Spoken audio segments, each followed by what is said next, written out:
Welcome to the Positive Sports Podcast. I will be your host this afternoon, Ed Montana. Alongside me today, my brother in trouble, my brother Alex. Alex, how you doing? I'm better now. You were stressing there for a minute. Yeah, for a little bit. You know, when you get a phone call, from your parents, and usually it's mom that calls you, Right. and I answer, and it's not mom, it's dad. That's right. It's funny, like, my kids, right? I have two of them that are grown and gone, and they say the same thing. Like, they have a different expectation when they answer the phone and it's me or my wife, right? And for me, like, I saw your reaction because you put them on speaker, and I have the same reaction. It's the house phone, right? Right. So it says mom and dad, Yeah. and it's 95% of the time it's mom. Oh yeah. Right? Yeah. But then that 5% of the time it's dad, it's like, oh shit. What did I do? I'm freaking 40 years old. Like, what the hell did I do wrong? Yeah, I don't, yeah. Well, no, I don't think like that necessarily. I just, like, I wonder if something happened to mom, right? Because for mom to not call just seems kind of weird. And then B, I do assume that something's wrong. Like, I assume either something's broken at the house or some shit, right? And so I immediately start worrying. Yeah, nah, I don't. Not worried. I Worry's don't. not the right word. Because I think you can tell in the tone of voice. As soon as you hear their tone, mom or dad, I can tell. Mom, yes. Dad, no. Because it doesn't matter what it is. When dad calls, he's going to say hi. He's going to ask you how the family's doing. And then he's going to get down to business. He's going to drop the bomb on you. Right. Mom, you can tell right away because mom will sometimes not even say hi. Right. Like, she'll just go right into what her problem is. Yeah. And her tone of voice is different, right? Well, I got to call back once I get out of here. Oh yeah, because I blamed you for everything. I'm just gonna defer everything to you. Yeah, it was funny when you answered and it was dad. I was like, I was gonna jump into the conversation and stuff. When I heard it was dad, I was like, That was a wise choice. I went radio silent. There's probably other people that wish some people would go radio silent. Me. I wish that baseball people would stick to baseball and go radio silent and stop bad-mouthing people on Twitter and stop booing fans and all this other bullshit that seems to be going on with the Mets, only with the Mets. Yeah, well, I mean, Mets are gonna Met. Look, man, the booing, I'm sorry, but the booing doesn't bother me. Like, the fans booing the players, it doesn't bother me. Like, I don't see anything wrong with it. I'm sorry, this is not Kansas City, this is not Milwaukee, this is not Colorado, this is not Arizona, Boston, Philly, New York, LA maybe. I don't know. LA's more worried about fighting and stuff among each other and with other fans. They've taken over the worst fan base, by the way. But that's a different story. But I mean, Philly, Boston, New York, like, it is what it is, man. You're going to get booed. If you don't perform and you don't hustle out the box in baseball and you play lazy baseball, you're going to get booed. Plain and simple. And the Mets fans, I don't think they're booing. Look, Lindor has a really big target on his back because he makes a whole lot of freaking money. But I think the Mets fans in general, I know I'm one of them, are just tired and frustrated of the lack of offense. There's no offense. So we're not going to boo the guy that makes $1 million and comes off the bench. We're going to boo the guy who coincidentally has not had a great season. Kind of started to come around a little bit, but he hasn't played up to what the expectations were, Lindor. Yeah. So you're gonna get booed, plain and simple. I mean, I feel like Mets fans have gone soft a little bit. Here's my thing. Like, no one comes to my job and looks at a spreadsheet that I did wrong and starts booing me, right? No one comes to your job when you screw up and boos you. So, personally, for me personally, I'm not a booer. That's just me. But I also don't have a problem with people booing, right? I don't have a problem with Chuck in section 216 booing his head off when Baez goes 0 for 5 with 5 strikeouts, right? Hey, I don't do it. It's not my thing, but that's Chuck's thing, Bob's thing, Phil's thing, whatever, right? Knock yourselves out. But I have my bigger problem is with these athletes that they have to kind of quote unquote retaliate, right? Because that's what they're doing. They're turning around and booing the fans when they do well. Well, first of all, Chuck up in section 216 probably didn't even notice the little thumbs down thing, right? Like, he's too fucking far away. Not to mention, it was like in the 7th inning, he's three beers deep. He does not know, right? He's looking to punch a Nationals fan in the face more than he's looking at your little thumbs down thing. It's dumb. And it really strikes me from Baez. Bro, you have played 17 games in New York. You have been here for 1 month. Batting .210, by the way. Who cares? Batting .010. You've been here for a month. Shut the fuck up. Like, seriously, you're a grown-ass man. You mean to tell me that people booing has got your feathers ruffled so bad that you gotta boo back? Like, grow up. People need to just shut up and do the best they can and just stop with the. And here's the thing. With the stupid stuff. Like, it's dumb. You're a highly paid professional baseball player, and you're worried about Bob in section 455? What? Are you kidding? It's not just Bob. It's pretty much all the fans are booing him. But rightfully so. You're worried about Alex in bleacher section 315? Fans in Chicago love the guy. They fucking love him. I don't know if it's because it's a different culture in Chicago. It could be because of a World Series, right? Yeah, it could be because of that. And it is a completely different culture in Chicago, right? They're the lovable Cubbies. Right. They've been losers forever, and that place still loves their Cubbies, and that's fine. Just like it's fine for Mets fans to boo when your team has won 9 out of 32 games. Here's the thing. They started doing that thumbs down thing in the Philly series. That's when things kind of started. That's when Philly took over first place, right? Or somewhere around there, or the series after. I don't know. But so they've been doing it for 3 weeks. Has it been that long? I thought it was like a week. No, 3 weeks. They've been doing it for 3 weeks. And within those 3 weeks, they've been playing like shit. Now all of a sudden they score 9 runs. Watch out now. The fucking offense is about to explode. Yeah, so... And you take 2 out of 3 from the Nationals, who are in 4th place in the division. And traded away half their team. Right.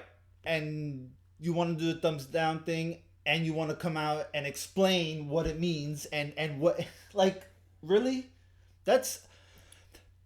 It's childish. It's childish, but I hope the Mets fans at Citi Field don't forgive him.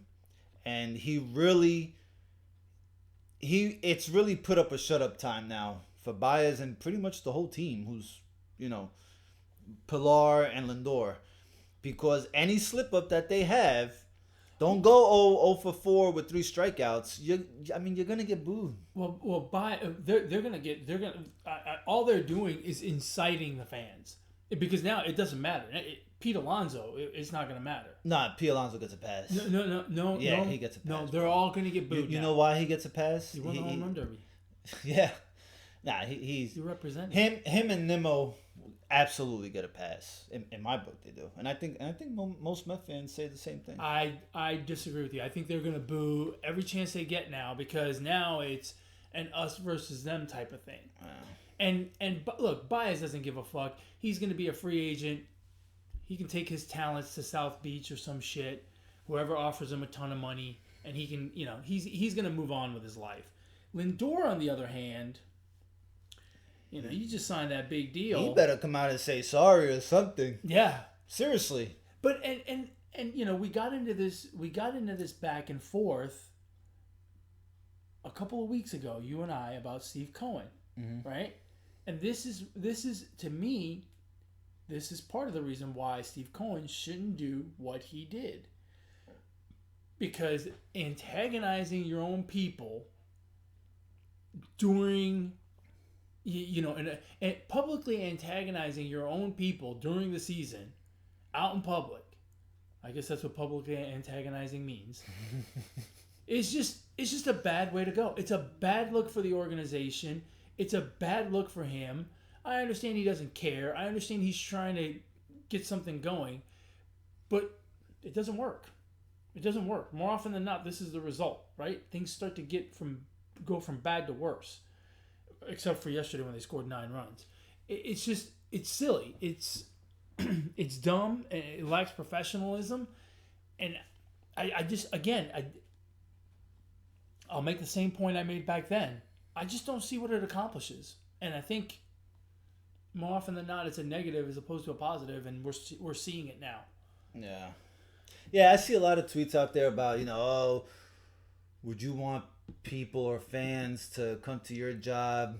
Look, if I was poorly performing at my job, I'd be lucky to get a verbal or a warning. I'd get fired, okay? These guys are successful 30% of the time, fail the other 70. Well, Baez is more like 20-80. And he ain't getting fired. As a matter of fact, he's probably going to end up getting paid this winter. Yeah. So I don't like when people say that because it's not the same thing. You know what I mean? Well, it's really not. And the people that say that, it's kind of disingenuous, right? Because the fact of the matter is, you don't perform your job in front of a crowd of people, right? That are paying my salary. Regardless, right? You perform your job. I don't know exactly what you do day to day, right? But you perform your job around 5-10 people, right? And then you interact with a bunch of people via email, and that's about it. You don't do your job in front of 15, 20, 30, 40,000 people every day. Yeah. So don't tell me, people don't come to your job and boo. Look, if any job where you're doing it in front of 15, 20, 30, 40,000 people, and you do it poorly, you're going to get some knuckleheads that are going to boo you. Especially when there's alcohol involved, right? Yeah, exactly. That's the other thing. It's going to happen. No one is showing up at your place of work, boo, you misspelled that word in the email. So that argument is silly to me. Yeah, I don't like it. It's part of the reason why I don't boo is because I personally just don't see the point. And I'm the kind of person that I love my team no matter what. Whether they're playing great or they're playing bad, I love them. And I don't want them, I don't want to hurt their feelings. I'm not happy about it. I'm probably going to watch a few less games here down the stretch now that they're, fading out, right? But I'm just not going to boo them. That's just me. But I don't have a problem with people that want to express themselves. That's okay too. And for him to be and look, if he'd have come out and said, I don't like the people booing us. It hurts my feelings. I wish people would cheer us and not boo us. Make us feel like you're with us and not against us. If he'd have come out and said all of that, which would have fallen under the category of criticism, I'd have been okay with it, right? Because he's expressing himself just like the fans are expressing themselves by booing. But when you take it to the next level of booing back with the thumbs down thing, that's just, now you're just being a child. What are we in a fucking sandbox here? It's just, it reminds me of that argument you used to have, when you get into school. You're a dummy. I know you are, but what am I? Right? Like, grow up. Just grow up. I hope the players and the fans can just kind of move on, right? Fans booed, players booed. You're even. I think the more important task at hand is you're 7.5 games out of first place. I think the Braves are catchable, but the Mets got to perform. Because it doesn't matter if the Braves lose. If the Mets keep losing, then they're never going to catch them. So the Mets got to perform. So maybe this does something to the team. The most important month of baseball is left. Hopefully, there's only one way to win over the fans now for these guys. For those two for Baez specifically, there's only one way, and that's to perform and to win. So I think I think Baez can go 0 for 4 every night. If the fans, if the Mets start winning, the Mets start scoring 9 runs a game, and Baez goes 0 for 4 every night, I think it'll all be water under the bridge. If the Mets start to shrink that 7.5 game deficit down to 4, down to 3, down to 2. People forget all about the booing, regardless of how he's hitting. And look, as a Mets fan, anything is possible. Because we gave up a 7-game lead with 17 to play in 2007. So 7.5 games with about 28, 30 games left. 35. It's fucking doable. So What are we at, 110? It's doable. We're at 130, so 32 games left? Yeah, it could be done. Oh, yeah, no, it's very much doable. I personally don't think we're gonna get there. We're just not that good of a team. It's all about catching the Braves. Catch the Braves. Well, we got to catch the Phillies first. Yeah, but the Phillies they're not that good, bro. You gotta catch one before you can catch the other. The Phillies not that good. No, the Phillies are not that good. But and the Braves, to their credit, are playing good ball. Yeah, I wonder if they peaked. This, they might have peaked. Maybe they hit the highest point in the season. Well, because let's not forget, you still have your best hitter out. They won what, 10 in a row, 9 in a row, 10, 9? Recently, right before the Yankee series. Right. It's possible that they could have. They could start to slide back a little bit, but it's still. I mean, if you just break it down in 32 games, if they just go 16-16, right? That's 86 wins. The Mets have to go 20. The Mets have to win 23 of 32, which is possible because they just lost 23 of 32. I think. So, and look, anything's possible in sports. We see it time after time. So this 7.5 game lead that the Braves have I don't think it's nothing set in stone. Yeah, obviously right now it looks like the fucking Mets are tail spinning. The Braves are far ahead of both teams, but anything can happen, man. I think that's the beauty of sports, and that's why they play the games and don't end it right now. Yeah, that's right. That's why the schedule's 162 games, not 130. I'll tell you who's on a nice run is the Yankees. And the Yankees are doing it everywhere. I mean, they're getting good pitching, they're getting good hitting, and not great hitting, but just timely hitting. Yeah. They're doing the exact opposite of the Mets, right? They're hitting with men on base. They're hitting late in games. They just won, 12 straight, 13 straight? Something like that. And then lost 2 in a row. But it's hard to catch the Rays because the Rays are playing great baseball as well. They're on a 7-game winning streak themselves and, still holding on to a 6-game lead over the Yankees. But for the Yankees, it'll be about getting into that wild card situation, which, if I'm not mistaken, they are. I think they should have a comfortable lead in that wild card. They are in the wild card, right? Yeah, they're a few games ahead of the A's for that first wild card. So, yeah, they're doing well, right? They're doing well. The trade they're 2 games up on Boston, 2.5 up on, and Boston's 2.5 up on the A's. So they've really got a 4.5 game cushion. Cushion sounds like the wrong word here, but you know what I mean. Look, the trade deadline did wonders for them. I mean, it's incredible. Their bullpen is still an issue. Chapman is an issue, but that guy can't throw strikes.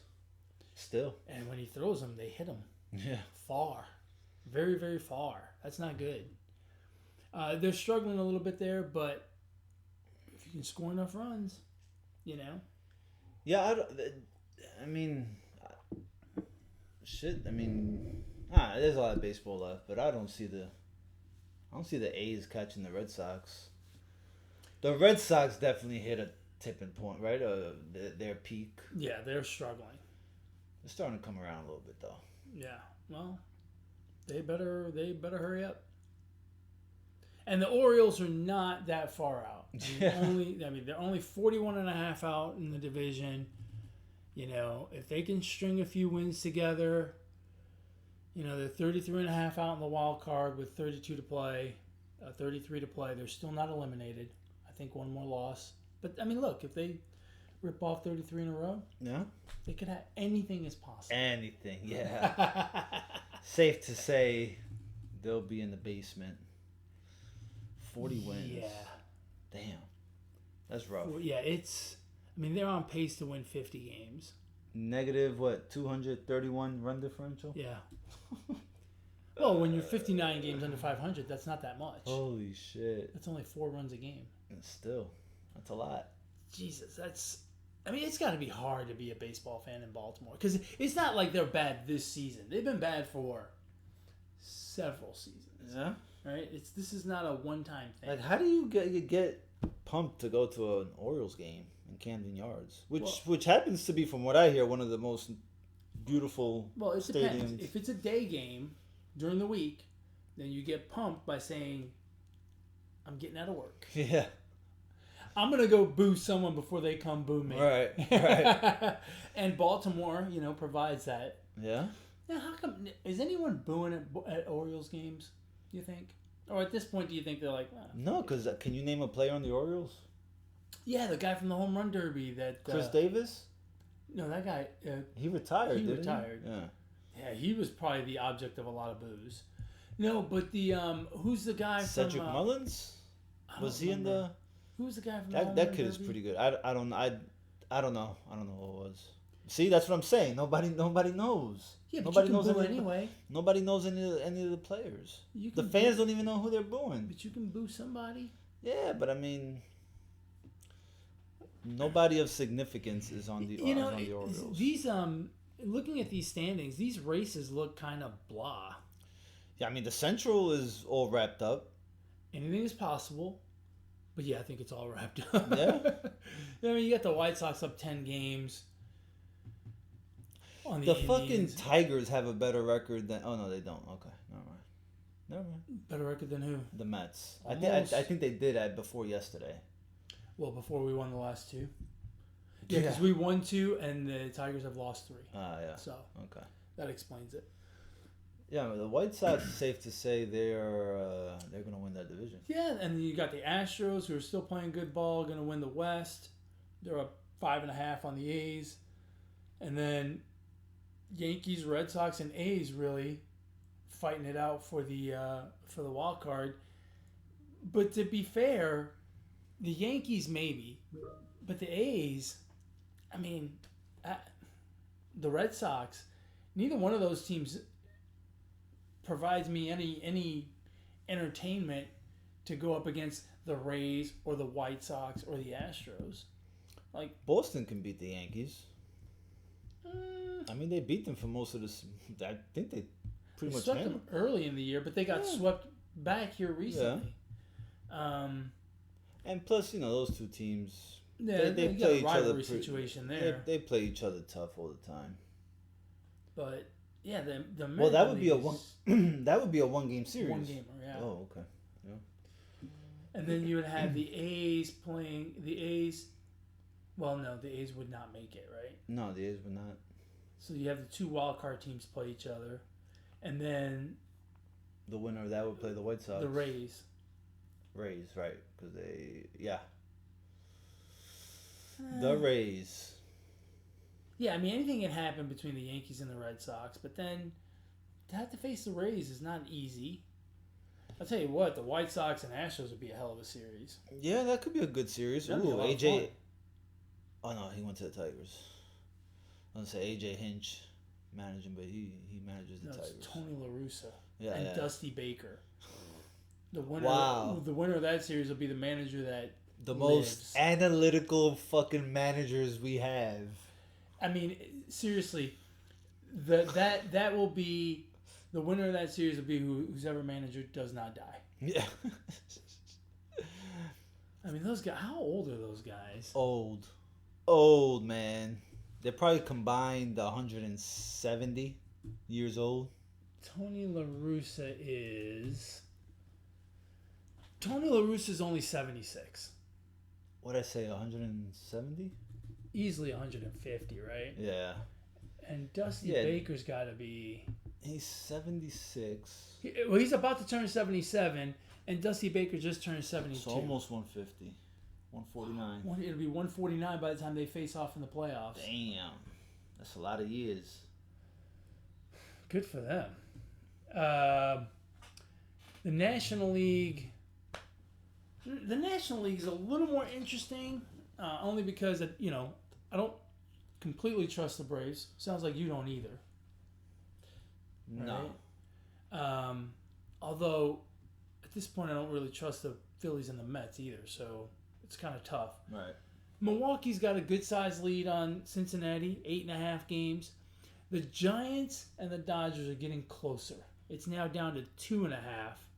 And then the Padres third at 15.5 out. It's been pretty close. Well, it's been steady at about 4, 5, 6 games. And here recently, the Dodgers have clamped it down a little bit. And then for the wild card, the Dodgers are 11.5 up on the Reds, who are 1.5 up on the Padres. The Reds fucking snuck in there on everybody, huh? Well, before the season started, I think didn't you say before the season started you expected the Reds to provide a challenge at least? I don't remember. I'll have to go. I have to go back and look. I think you did. I think you did. I'll take the credit. Yeah, sure I did. Yeah, sure did. The interesting team to me is the Padres, because I think the Padres are better than the Reds, but that team seems to be falling apart. Here's the thing about the Padres. And it's not even about the Padres. It's about the national media. They did the same thing about the Padres that football did with the Cleveland Browns. Like, they hyped that team up. Yeah. You know what I mean? And then what happened this past series versus the Dodgers? The Dodgers fucking pretty much spanked them. Yeah. Right? Might have even swept them. So, I don't think the Padres are that good. I just don't think they're that good. And I blame the national media, sports media, because they were the flashy team. They were, they got Fernando Tatis on the squad, and I think everybody hyped them up too much. I think. Yeah, look, I agree with you. I agree falling. with you that the national media hyped him up, but part of that is they have the most recognizable player in baseball, right? In Tatis, and I think that becomes a talking point. Why doesn't nobody hype up the Angels? They have the best player on the planet the last 8 years. Yeah, but he's not. But and he plays on the West Coast, same thing. Yeah, but no, hold on. If Fernando Tatis and Mike Trout walk through a mall in Iowa, who do you think gets more recognized? That's not fair because Tatis is Hispanic and fucking Mike Trout blends in Iowa. That's not fair at all. It's not fair. Okay. Fernando Tatis and Mike Trout walk through Spanish Harlem. No, I see what you're saying. No, and I see what you're saying. I think the media did hype him up some, but that's still a good baseball team. They lost Tatis for a long time, which I think hurt them, and B, they've had other injuries that have caused them to underperform.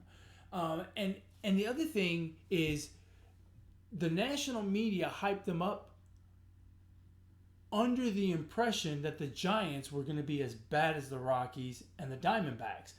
The Giants have way overperformed. The Giants have surprised the hell out of everybody. No one expected them to be above 500, let alone leading the West. Yeah. And that has cost the Padres some wins, right? Wins that they thought they were going to have that they didn't have. And you look at them now, they're 69 and 62. They're on pace to win 85 games. I think we expected more from them. I think, did they not win more than that last year? Not last year. Well, Impossible. Yeah, maybe not last year, but the year before, they probably won more than what they have now. Probably won, what, 70 games? Yeah, hold on. 75 games? Might have been close to... Oh, no, they were 70 games. But that was in 19. Oh. So let's see. Oh, COVID season? Let's see what the COVID season looks like. Probably won like 23. Oh, crap. Hold on, I really screwed this up. I don't know how to work the interwebs. Yeah, I mean, I don't know, man. I don't think the team is that great. Oh, they made the playoffs. Yeah, they made the playoffs last year, and they played 6-17 baseball. Granted, it's a small sample size, right? But if you take that and you extrapolate it out to a full season, that's 100 wins. Now, obviously, it's a small sample size, so maybe you can't say they were a 100-win team, right? Or of a caliber of a 100-win team. But maybe 95, maybe 92, 93. I think we expected the same thing this year. But look at the teams they were playing last year. They played a bunch of Giants, Rockies, Diamondbacks, and they played a poor AL West, aside from the fucking Athletics. Right, but again, and that's so that you're kind of agreeing with me. The Giants overperforming has made them kind of underperform a little bit, or has taken some wins away that have them on pace for 85 when we thought they were a 92, 93 win team. Yeah. So I think that's part of the problem with the Padres. They've got to deal with the pitching. The pitching has been an issue, but I think it's a lot of injuries, and quite frankly, it's I just don't think they're the way it goes sometimes. I just don't think they're any good. And earlier this season, I tweeted out when they played the Dodgers, there is no rivalry. The Dodgers are the better team, and I think that's been proven this season. I don't think there's a rivalry there. I think the fans want to make it one, and that's cool. But I don't think there's one, and and there's a reason they're in third place right now. I mean, yeah, and I don't know that they're gonna make it. They've got to turn things around here in a month, and they're not way out. They're only a game and a half, 2 games behind the Reds, right? Is that what we said? Yeah, they're only a game and a half out from the Reds, so they could they could get in there. The only problem is that then they have to play the Dodgers, who are going to beat the shit out of them, and then we can go on to the playoffs. Yeah. The playoffs would be interesting because I'm really curious to see how Milwaukee and the Giants do in crunch time. Yeah. The thing is, both teams seem to have, above average offense, defense, offense, pitching, bullpen. That's kind of, nobody expected that from those two teams. And I mean, if you're clicking on all 3 of those departments, you can go pretty far in the playoffs. Yeah. I'll be very, very interested, and I'll be more curious with the Giants than with the Brewers, because I feel like the Giants have played a playoff type style all year long, and I just wonder, they're good.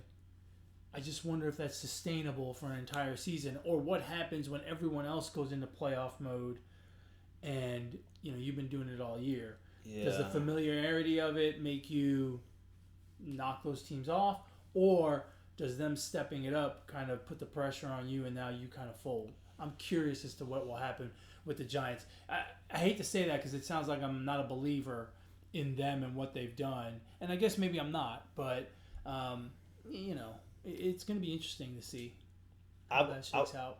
The series against the Mets, which I don't even know why I stayed up late for those games, they have pitching. And they have pitchers that pitch pretty well. Yeah. Aside from Gausman and Cueto. And nobody's seen them before. So, I don't know, man. I think if I had to pick one of the two, I would say the Giants go a little further than the Brewers. But, I mean, who knows? It'll be interesting to see. Yeah. Interesting to see. The other thing that's interesting to see, you and I last night. Yeah? I almost cringe to admit this. We went out to watch the Jake Paul Tyron Woodley fight. So hold on. After all these years of you calling me a degenerate for betting on preseason football, virtual gaming, playing fantasy football. You bet on virtual gaming? During COVID season? Fuck yeah. I did it once. It was the Lakers and the Clippers, and I won. Oh my god. But I didn't bet anymore after that. I promise. Maybe. Nah. It was too good to be true. So anyway. Yeah, so as I was saying, all these years of you calling me a degenerate, I think you are now in the same category. Because you invited me to go out and watch these exhibition boxing fight. I am a degenerate when it comes to fighting, yes. Yeah, I think so. I think so. Yeah, I mean, it's... Because there's really no reason to go out and watch that. But on a Sunday night? On a Sunday night, no less. Which, by the way... I had to go to bed early so go to school the next day. Which, by the way, which kind of ties into Dad calling me. My cable box went out, and so I was just gonna sit home and do nothing, probably jerk off all night. And you came in clutch with the invite, man. Well, I'm glad I could save you from your own calloused hands. Yeah, look, it's entertainment, right? At the end of the day, it's entertainment, right. Because what we saw last night, it was fun. It was fun, right? Like the first fight was a freak show. Right, because you had Tommy Fury, who they say he weighed in at 179. There's no fucking way. That guy was every bit of 200 by the time he got in the ring. Yeah. And the other guy weighed in at 175, and he might have been 175. Yeah. So that freak show thing we watched, and then the next two fights were decent, right? Not bad. Yeah. And then the fight that I really wanted to watch was the Amanda Serrano fight. That chick is for real. Yeah, I was impressed. I've seen one other fight of hers. I was impressed back then, and she is good. You were not as impressed, but you don't know boxing. True. And then of course you get to the main event, which is Jake Paul and Tyron Woodley. Let's break down this fight. My problem with it. Just from and we didn't we're at a bar, so we didn't get to hear the broadcast real well, but you could see the graphics and lots of breasts and thighs at the bar. Exactly. It appeared, right, like, and maybe this is the cynical side of me. So Jake Paul brokered the deal with Showtime to put on this fight. And you know how it goes, right? When a guy's making money, everybody's making money, right? Everybody's making... Jake Paul's not the only one that makes money. Tyron Woodley makes money. Jimmy Lennon gets another gig. He makes money. That's the announcer. Showtime makes money. All the pay-per-view buys. Everybody makes money. So there's a small part of me that thinks, well, no one's going to want to derail this train, right? Because this is... it is basically a Brinks truck, right? Everybody's making money. And by watching the broadcast, and again, we didn't listen to it all, so I'm not saying it was like this completely, but from watching graphics and whatnot, it seemed like a very pro Jake Paul broadcast, right? Yes, I would agree. Their guy that especially from the Barstool guys. Yeah, it's just it was, that part was kind of poor, I thought, which again takes it out of sport and into entertainment for me. And the judges seem to be very pro Jake Paul, according to the cards. Well, but not as pro Jake Paul as the unofficial score for Showtime. Well, The unofficial score for Showtime basically had Jake Paul winning every round but one. Right. Which I thought was disingenuous, right? Yes. The actual judges were closer. They had it 77-75, I think, one of them. Yeah, but two of them had it 77-75, which would be, if you're doing the math, would be 5-3, right? And seems about right. Yeah, 5-3, I can see that. And one of them had it 6-2. I can even see that. But 7-1, yikes. I think that was a successful fight because, again, like you mentioned, it's entertainment, and I was highly entertained. Yeah, no, and Look, if you watch a Jake Paul event to see high quality boxing, if that's your thing, you're gonna be disappointed. Although, but if you go to watch and just have fun and be entertained, it's entertaining. Although I gotta admit, he looks the part up there.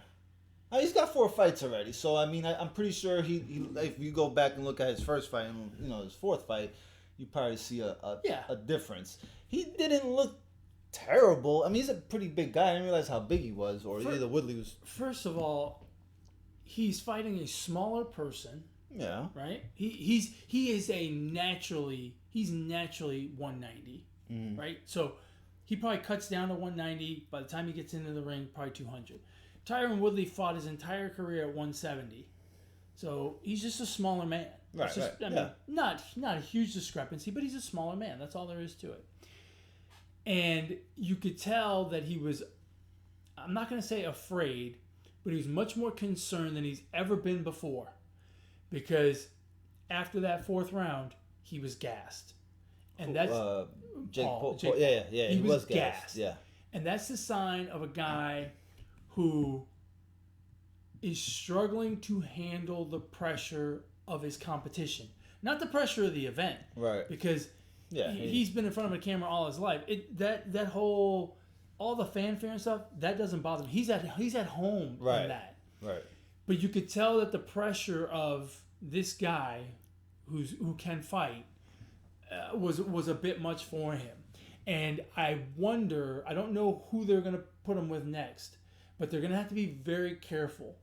Because one of the things about Tyron Woodley, and this has been the case his entire career, he is not a volume guy. Mm-hmm. And yet he went forward and put pressure on him and rattled his cage. If he fights someone else who is a more of a volume guy, he's going to be in real trouble. There are guys out there that use pace as a weapon, just like a left hook or a right cross. And those guys will absolutely mop up the floor with Jake Paul. The Jake Paul we saw last night. Now, maybe 6 months from now, maybe he's better and he can handle it. But the Jake Paul we saw last night could not handle a volume puncher, pressure guy. Well, I mean, yeah. I'm a high volume puncher. We were talking about that last night. We talked about it a couple of weeks ago. How much would it take for you to get in the ring? I mean, granted, you bring no fan base to a Jake Paul fight, but... My kids, I'll bring my kids. They can watch me die. That's true. That's true. Your kids did not watch the fight last night, so that's pay-per-view plus 2. 2. Right? Unless they're both... Mom and Dad. Unless they're in front of one TV. No, because their box was busted. Oh, damn. So no, they're not going to watch. So I think that's what we should do. Why don't we start training on YouTube and fucking call this guy out? You want to fight him or you want me to fight him? I want you to fight him. All right, let's do it. Let's start. I'm not up for the brain damage. I'll do it. Okay. For the bag, I'll do it for both of us. Well, plus you're closer to 190 than I am, probably. That's cool. I'm actually not. How much do you weigh? I weigh about between 165 and 170. That's it? Yeah. Well, you've been losing weight, haven't you? I'm trying not to. I'm trying to bulk up. It's winter's coming. All right, we'll start training you, and you start calling them out on YouTube, and we'll see what happens. Yeah, fuck it. What can go wrong? I mean, look, the guy's only got 4 fights. It's not like he's got 30. Yeah. Right? He's not that. How tall is he? Because he looks pretty fucking tall. Yeah, I think he's like 6 something. Oh shit. 6'1". Damn. All right, I'm gonna have to grow. What is it? Trash cans on the knees? Yeah, you could grow. That's one way. It worked for Michael Jordan. Did it? When he was in high school. I'm curious now as to how old. Seriously. I know he's young. Look at these fucking guns, man. I can take down Jake Paul. I can take him down, bro. Plus, he's a southpaw. He's 24, 6'1". I mean, he's a cruiserweight. I'm like a fucking featherweight, bro. No, you're more than a featherweight. We can do it. I say let's call him out. Let's start training. Put the fucking Rocky music in the background. and just fucking and get fucking slabs of meat. Can you even do the whole speed bag thing? If we speed up the video, like time like by 30 or some shit. I'll be faster than Floyd. I can see how we're gonna get this fight. Video creativity. That's right. We're gonna need some editing skills. Entertaining fight. He is look. He's at this point. He's entertainment. Yeah. He's 4-0. I can be entertained too. For $1 million, I can entertain. Or you would last 2 minutes in there. They were 2 minute. Those were 3 minute rounds, 3 minute right? rounds, yeah. 8 rounds. Yeah. Yeah, we're gonna have to work that out. The length of the fight is we're gonna have to work that out. Maybe you. I'm willing to take a little less if we're willing to box a little less. Maybe you could. Fight Amanda Serrano. 10 2-minute rounds. No, because I'd rather get knocked out by a guy than knocked out by a female. But she's much lighter. Yeah, you seen it? Like when are they gonna start doing those freak fights? Male versus female? Yeah. And I nominate Nate Robinson. Like get a regular guy with just give him 3 months to train. Yeah. I think people would pay for this shit. I think so too, but what happens if the guy just fucking lays one on her and knocks her out cold? Well, that's the entertainment. For you and me. Yeah, I don't know. Let's see. So Jake, I don't know who he's going to fight next. My guess is he's going to. Again, you can't get him a legit. Like, you can't get him a legit 5-0, 190-pound, 25-year-old boxer. You can't get him that guy because that guy's going to beat him. Yeah. You got to get him someone who's older. Tyron Woodley is 39. Someone who is smaller. Tyron Woodley's 170. Someone who's not a natural boxer. Tyron Woodley's an MMA guy. Right. So those are 3 factors that are all in his favor, right? So maybe next time you get him someone who's an actual boxer who's 39 and fights at 154, right? Or you get him someone who, is an MMA guy who's 25 and never boxed. Like, you got to start taking those away and build him up to a record of 8-0, 10-0 before you can really put him in the ring with a boxer, a 25-year-old or 26-year-old boxer who's 9-1 and has an extensive amateur career. Because what we saw last night, Jake Paul, while he has some skills, there were times where he was just swinging punches like 2 chicks fighting in the Walmart parking lot, right? Yeah. So I'm pretty sure they'll do that, right? They got to build him up. He's the fucking bag, right? He's the cash cow. So of course you do it, yeah, right? Because at each one of those steps, everyone's making some money, right? Yeah. Showtime's making some money. See, that's why we have to fight him now, bro. Well, let's see. Which one of those factors do you take away? You have no boxing experience. You were 39. And you're smaller. So you're basically Tyron Woodley without the MMA experience. Yeah, but I can throw a punch, bro. I can boom. Yeah. Just the way you do that tells me you're going to break your wrist before you hit him. I'm telling you, man. I think we can do it. We got to get in now before he gets any better. That's for damn sure. That's what I'm saying. Yeah, I mean, you got to get him now. What about 2-on-1? You and me versus him? He can't fucking handle that. Now, see, why don't they do that? Yeah, a little handicap match. In Russia they have handicap matches like MMA. Like, yeah. Whoa. Or, Russia's got some crazy ass shit. Yeah, they got some huskies out there. Those people are fucking nuts. Yeah. Yeah, fuck that. But yeah, they do 2-on-1, 3-on-1. And you would think, right, if they're doing 2-on-1, 3-on-1, you would think the 1 is like a heavyweight and the 2 and the 3 are like flyweights. No, they're all the same size. Yeah. So guess what happens? What? The 1 gets his ass beat. Yeah? Well, if they're all the fucking same size. See now, and that's how you know I'm a degenerate, because I've seen those videos. That's right. Don't call me a degenerate anymore. You're a different kind of degenerate.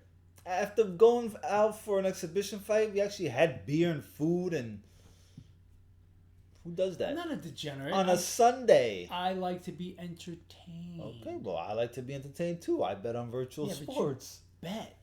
Yeah. You risk your hard-earned money. That makes you a degenerate. I don't Did you not spend money last night on beer and food? But I didn't risk it. All right, I got then. something for it. I got What'd you get back beer for and it? food. Oh, I got something back. I got money back from virtual betting. You got money back for your money. That's right. I flipped my money. Oh my god! See how Hey, quick these hands are? are you doing fantasy football this year? Nah, no fantasy football. No, look at you. You're all grown up now. Yeah.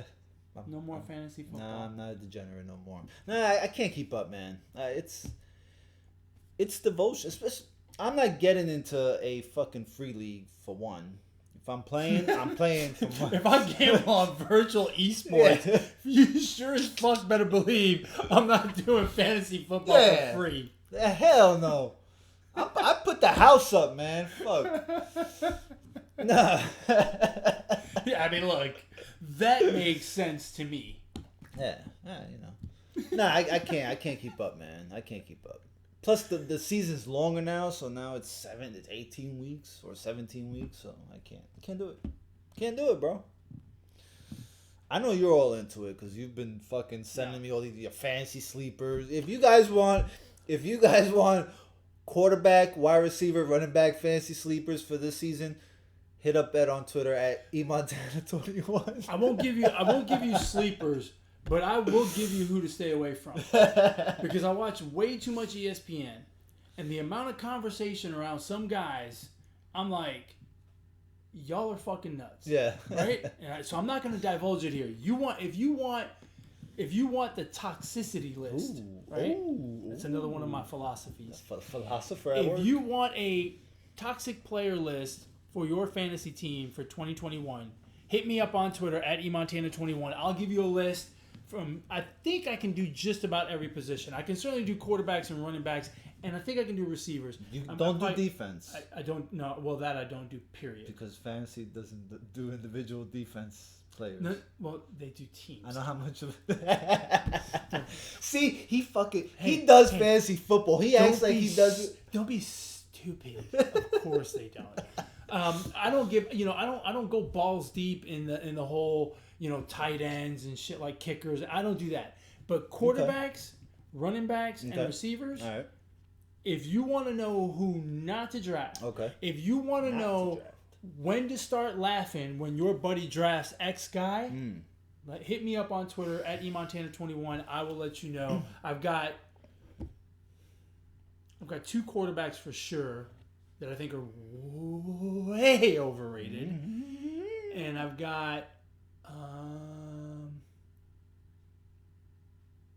at least 3 running backs. I think I have a 4th. Okay. I mean, I may have to hit you up. No, you're not playing. Well, Fuck you. Well, I'll go on one of my burner accounts. Hey, man. Real quick, fantasy football, and actually, I kind of comment down below because I'm just interested in knowing what how you guys go about it. But your fantasy draft, how far ahead of kickoff week do you hold fantasy draft? Because I've seen some people did it last month. Yeah. Like, that's way too soon. Yeah, the guy in that league that drafted Dobbins. Yeah, like, really, like, how far? You can't go that far. I've seen fantasy leagues do it the week of. So the first game's on Thursday. They do it on Monday. You gotta have your lineup in on Wednesday. I like that. Maybe a week before. Yeah. So, but I think the most popular time is like right now. Right? Yeah. We're what, a week and a half? 10 days? 10 days, yeah. So next Monday would be the final Monday before the season starts? Yeah. Yeah. Right. I think a lot of people are doing it this week. Yeah, because I've seen some, like, I've seen drafts go, like I said, July. Yeah, but I mean, does it really matter? I mean, injuries are such a big part. Yeah, but in football, more so than in any other sport, injuries are such a big part of the deal. Right, that it's kind of like, if you do it a month in advance and you get some injuries, it's no different than doing it the week before and getting an injury in week 2, right? It's still a long season. You're still going to have to make moves. No one drafts their team and like stays put and wins it all. Right, Although yeah. one time I did. You won it all? Yeah. Lucky. To be fair, I had a partner. Is that when you called me for advice? No. That's when he called me for advice. To be advice. fair, I had a partner and he did like 95% of the work. Slacker. Yeah. Well, it was a group effort. Yeah. I was just a smaller part of the group. Teamwork makes the whatever. Dreamwork. Yeah, That's something right. like that. That's right. You got anything else? Nah, that's it, man. Go bet on virtual sports, fellas, ladies, The kids. sports. Kids. Hey there, little boys and girls. We have something for you to do. That's Go right. bet on virtual sports. Please don't. Nah, Please man. don't. All right. As always, folks, you can catch our podcast on YouTube, iTunes, Google Play, Podbean, Spotify, All that good shit. all that good stuff. If you want to get a hold of us here at the show, you can email the show, positivesports10@gmail.com, positivesports10@gmail.com. If you want to get a hold of Alex, how do they do that? On Twitter at Brooklyn Gaucho 1. Follow the Gaucho, baby. Follow the Gaucho. It's entertaining. And if they want to get a hold of me, how do they do that? For virtual sports betting at eMontana21.